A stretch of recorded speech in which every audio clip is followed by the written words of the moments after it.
Hello students, आप देख रहे हैं साइंस फाइटर क्लासेस। तो चलिए शुरू करते हैं। आज का पहला क्वेश्चन आपके सामने। हाल ही में भारत ने आसियान सम्मेलन में कहाँ दूतावास खोलने की घोषणा की है? ऑप्शन आपके सामने तिमोर लेस्ते, लाओस, कंबोडिया और वियतनाम। अभी दोस्तों हाल ही में इंडोनेशिया की राजधानी जकार्ता के अंदर 3 सम्मेलन का आयोजन किया गया है। पहला आप यहाँ से नोट कर सकते हैं, पश्चिमी एशिया के 18वें शिखर सम्मेलन का जो आयोजन है वो कहाँ पे होता है? जकार्ता में। इसके अलावा आसियान के 43वें शिखर सम्मेलन का जो आयोजन है वो भी कहाँ पे होता है? जकार्ता के अंदर। और तीसरा आप यहाँ से नोट कर सकते हैं, भारत आसियान के 20वें शिखर सम्मेलन का आयोजन भी कहाँ पे होता है? जकार्ता में। दोस्तों बात करें आसियान की, तो इसकी स्थापना जो है वो कब होती है? 1967 में इसकी स्थापना होती है। और इसका जो मुख्यालय है वो कहाँ पे है? जकार्ता में इसका मुख्यालय है। इसके अलावा नोट करें, इसमें अभी वर्तमान में कितने देश शामिल हैं? 11 देश इसमें शामिल हैं। इसके नवीनतम देश की हम बात करें तो तिमोर लेस्ते इसका नवीनतम देश है। जबकि याद रखें, भारत जो है वो आसियान का सदस्य देश नहीं है। अभी दोस्तों हाल ही में भारत ने आसियान सम्मेलन में तिमोर लेस्ते के अंदर दूतावास खोलने की घोषणा की है। इस प्रकार से इस क्वेश्चन का राइट आंसर होता है option number A, Timor Leste. चलिए बढ़ते हैं अगले क्वेश्चन की ओर। अगला क्वेश्चन आपके सामने, हाल ही में चर्चा में रहे होराइजन साइंस रिसर्च प्रोग्राम का संबंध किससे है? ऑप्शन आपके सामने एशिया, यूरोप, दक्षिण अमेरिका और अफ्रीका। दोस्तों बात करें होराइजन साइंस रिसर्च प्रोग्राम की, तो इसकी जो शुरुआत है वो किसके द्वारा होती है? EU यानी कि यूरोपियन संघ के द्वारा इसकी शुरुआत होती है। और इसकी जो शुरुआत होती है वो कब होती है? 2021 में। इसके अलावा नोट करें, ये जो प्रोग्राम है वो कब तक चलेगा? 2027 तक चलने वाला है। इस प्रकार से इस क्वेश्चन का राइट आंसर होता है ऑप्शन नंबर बी, यूरोप। चलिए बढ़ते हैं अगले क्वेश्चन की ओर। अगला क्वेश्चन आपके सामने, हाल ही में डिजिटल किराया भुगतान के लिए नेशन फर्स्ट ट्रांजिट कार्ड किसने लॉन्च किया है? ऑप्शन आपके सामने bank of Baroda, SBI, HDFC bank और ICICI बैंक। अभी दोस्तों हाल ही में डिजिटल किराया भुगतान के लिए नेशन फर्स्ट ट्रांजिट कार्ड जो है वो SBI के द्वारा लॉन्च किया गया है। इसके अलावा नोट करें, SBI के जो हेड हैं दिनेश खारा के द्वारा नेशन फर्स्ट ट्रांजिट कार्ड जो है वो लॉन्च किया गया है। इस प्रकार से इस क्वेश्चन का राइट आंसर होता है ऑप्शन नंबर बी, SBI। चलिए बढ़ते हैं अगले क्वेश्चन की ओर। अगला क्वेश्चन आपके सामने, प्रतिवर्ष विश्व EV दिवस कब मनाया जाता है? ऑप्शन आपके सामने 7 सितंबर, 8 सितंबर, 9 सितंबर और 10 सितंबर। दोस्तों बात करें EV दिवस यानी कि इलेक्ट्रिक व्हीकल दिवस, तो ये 9 सितंबर को मनाया जाता है। अभी दोस्तों हाल ही में चौथा EV दिवस जो है वो 9 सितंबर 2023 को मनाया गया है। इसके अलावा नोट करें, इसकी जो शुरुआत है वो कब होती है? 2020 में पहला EV दिवस मनाया गया था। इस प्रकार से इस क्वेश्चन का राइट आंसर होता है ऑप्शन नंबर सी, 9 सितंबर। चलिए बढ़ते हैं अगले क्वेश्चन की ओर। अगला क्वेश्चन आपके सामने, हाल ही में भारतीय सेना ने सैनिकों के परिजनों की सुविधा और शिकायत निवारण के लिए कौन सा प्रोजेक्ट प्रारंभ किया है? ऑप्शन आपके सामने प्रोजेक्ट कल्याण, प्रोजेक्ट स्पर्श, प्रोजेक्ट संजय और प्रोजेक्ट नमन।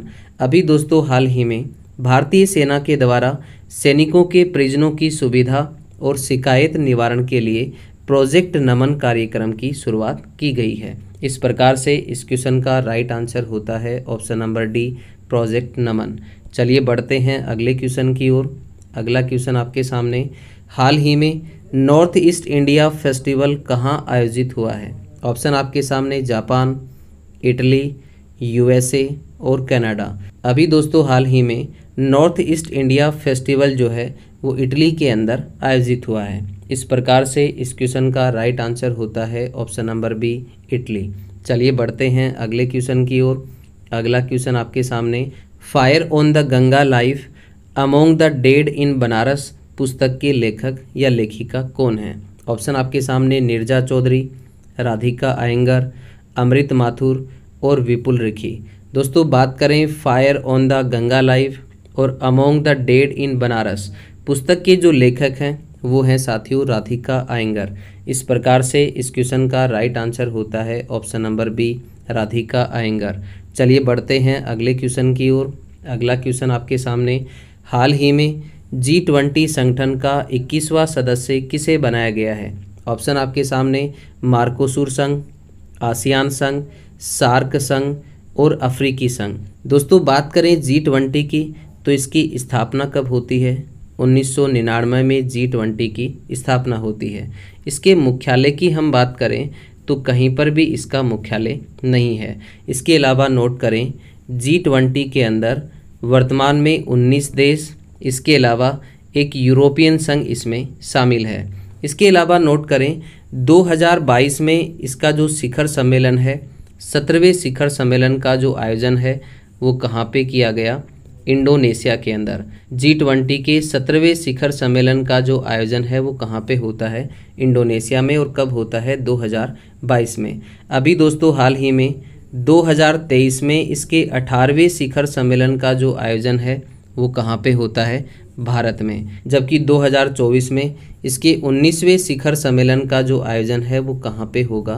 ब्राज़ील के अंदर।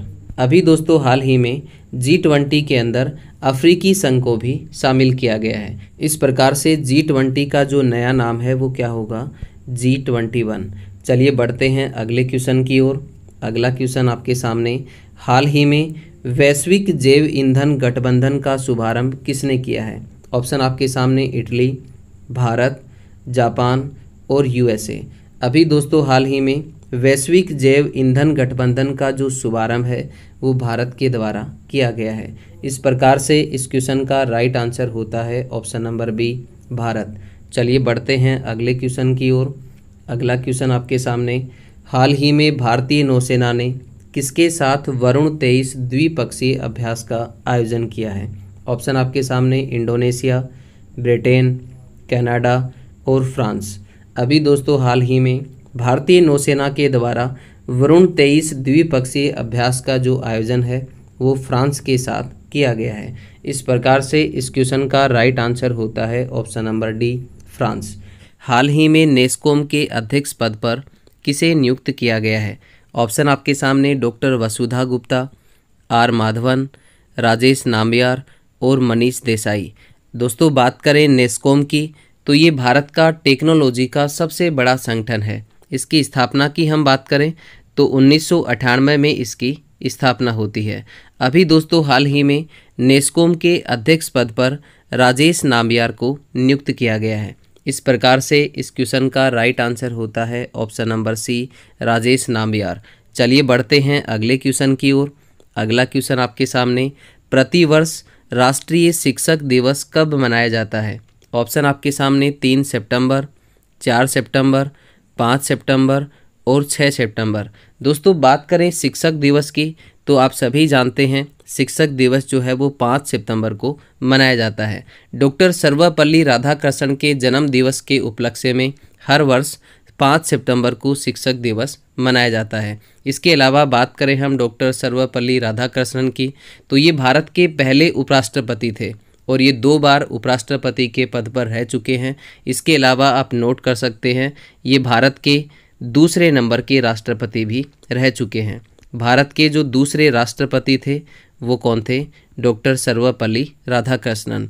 इसके अलावा आप नोट करें 1954 में डॉक्टर सर्वपल्ली राधाकृष्णन को भारत रत्न अवार्ड जो है वो प्रदान किया जाता है। इसके अलावा हम बात करें कि भारत में शिक्षक दिवस की जो शुरुआत है वो कब होती है तो आप यहाँ से नोट कर सकते हैं। पहली बार शिक्षक दिवस जो है वो कब मनाया गया? 5 सितंबर 1962 को। लेकिन यदि विश्व शिक्षक दिवस पूछा जाए तो विश्व शिक्षक दिवस जो है वो कब मनाया जाता है? 5 अक्टूबर को। वेरी इंपॉर्टेंट, विश्व शिक्षक दिवस कब मनाया जाता है आप यहाँ से नोट कर सकते हैं। विश्व शिक्षक दिवस जो है वो कब मनाया जाता है? 5 अक्टूबर को मनाया जाता है। इस प्रकार से इस क्वेश्चन का राइट आंसर होता है ऑप्शन नंबर सी, 5 सितंबर। चलिए बढ़ते हैं अगले क्वेश्चन की ओर। अगला क्वेश्चन आपके सामने, हाल ही में दुनिया के पहले AI एंटी ड्रोन सिस्टम इंद्रजाल का अनावरण कहाँ किया गया है? ऑप्शन आपके सामने हैदराबाद, अहमदाबाद, मुंबई और बेंगलुरु। अभी दोस्तों हाल ही में दुनिया के पहले आर्टिफिशियल इंटेलिजेंसी आधारित यानी कि कृत्रिम बुद्धिमत्ता पर आधारित एंटी ड्रोन सिस्टम जिसका नाम है इंद्रजाल, इसका जो अनावरण है वो ग्रेने रोबोटिक्स फर्म के द्वारा, आप यहाँ से नोट कर सकते हैं, ग्रेने रोबोटिक्स फर्म के द्वारा हैदराबाद के अंदर किया गया है। वेरी इंपॉर्टेंट, ग्रेने रोबोटिक्स फर्म के द्वारा कहाँ पे किया गया है? हैदराबाद के अंदर।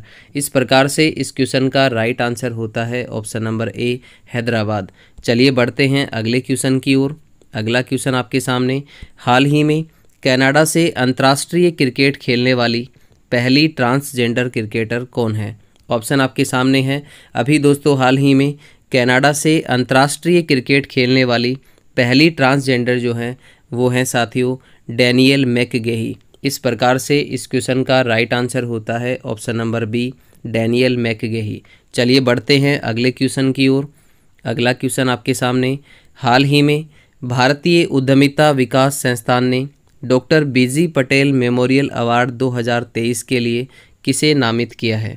ऑप्शन आपके सामने सत्यजीत मजूमदार, शक्तिकांत दास, डॉक्टर रवि कन्नन और शांता थोटम।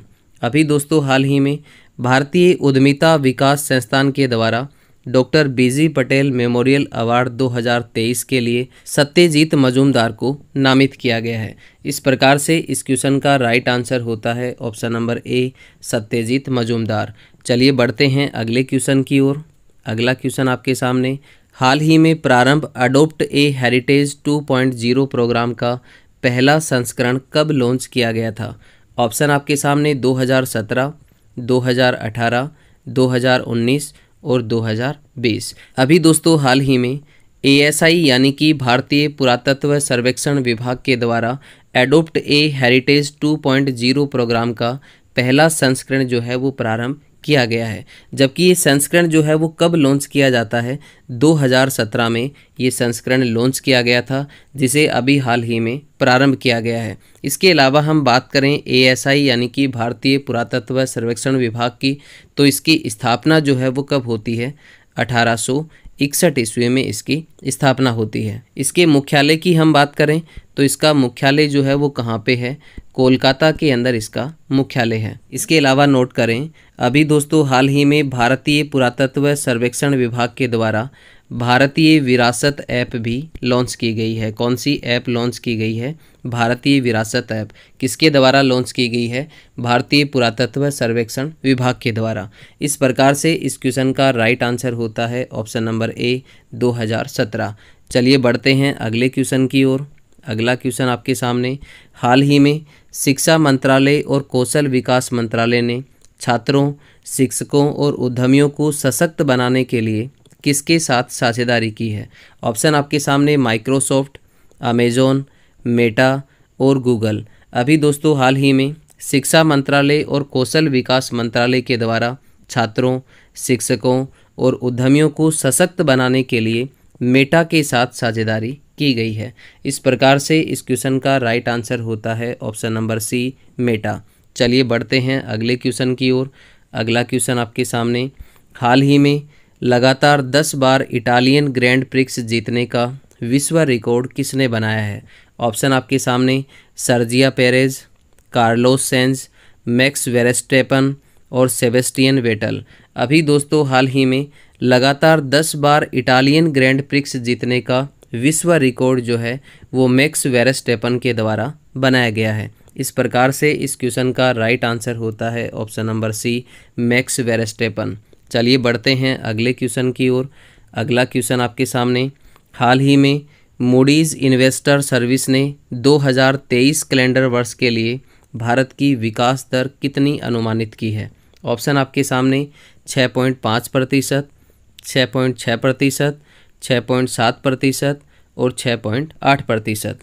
अभी दोस्तों हाल ही में मूडीज़ इन्वेस्टर सर्विस के द्वारा 2023 कैलेंडर वर्ष के लिए भारत की जो विकास दर है वो 6.7% अनुमानित की गई है। इस प्रकार से इस क्वेश्चन का राइट आंसर होता है ऑप्शन नंबर सी, 6.7%।